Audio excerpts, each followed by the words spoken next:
Hey Uplifters, if you're new here, welcome. Make sure you subscribe to my channel, hit the post notification bell to be notified every time I upload. So let's talk about your experience with someone may not be like someone else's experience with someone.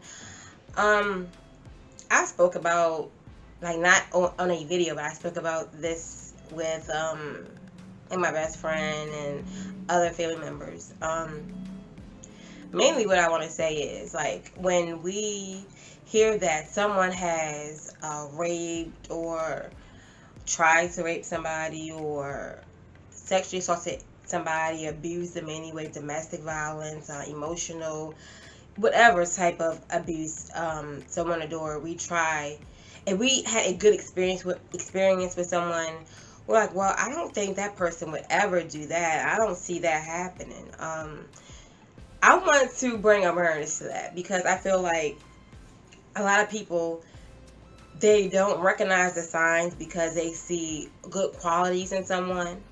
Also, they don't recognize the signs because it didn't happen to them. So they can't pinpoint out things that will be a red flag.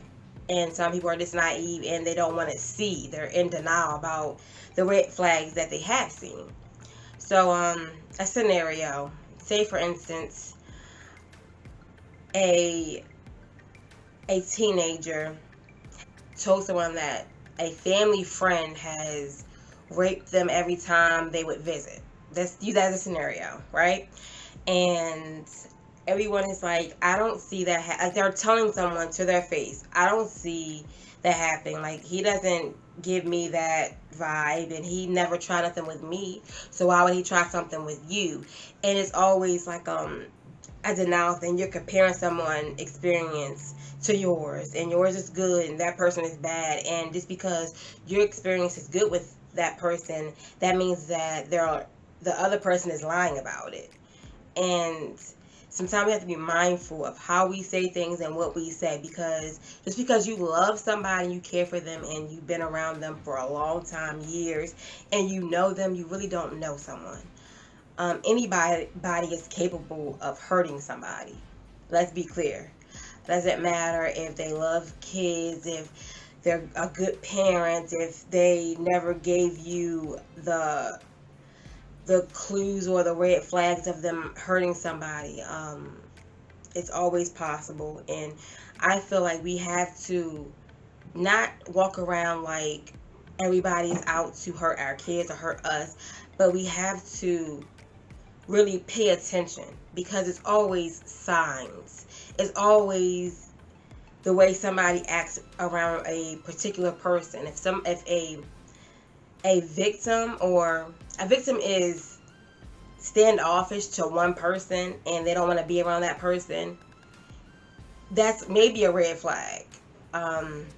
If the abuser or the perpetrator always want to, like, be around a certain child or a certain teenager or whoever, that's a red flag too. And I just want you guys to, like, open your minds, because sometimes we love people, and of course we love them hard, and we don't want to think bad things about them, but at the same time, as we don't want to accept what somebody can do, we are also turning our heads to the possibilities of somebody hurting somebody else. Just because they've never tried anything with you, they never hurt you, they never gave you a reason or a doubt to think that they would ever be the type, doesn't mean that they are not capable of doing it. Doesn't mean they haven't did it. And we have to just be mindful of that. My experience with someone is not the same as your experience with someone. But does that mean that someone isn't a bad person? We just have to think about all that stuff. So be mindful. Open your eyes, look at red flags, and never discredit someone's story just because it's not the same as yours. Thank you for watching. Make sure you like, comment, share, and subscribe.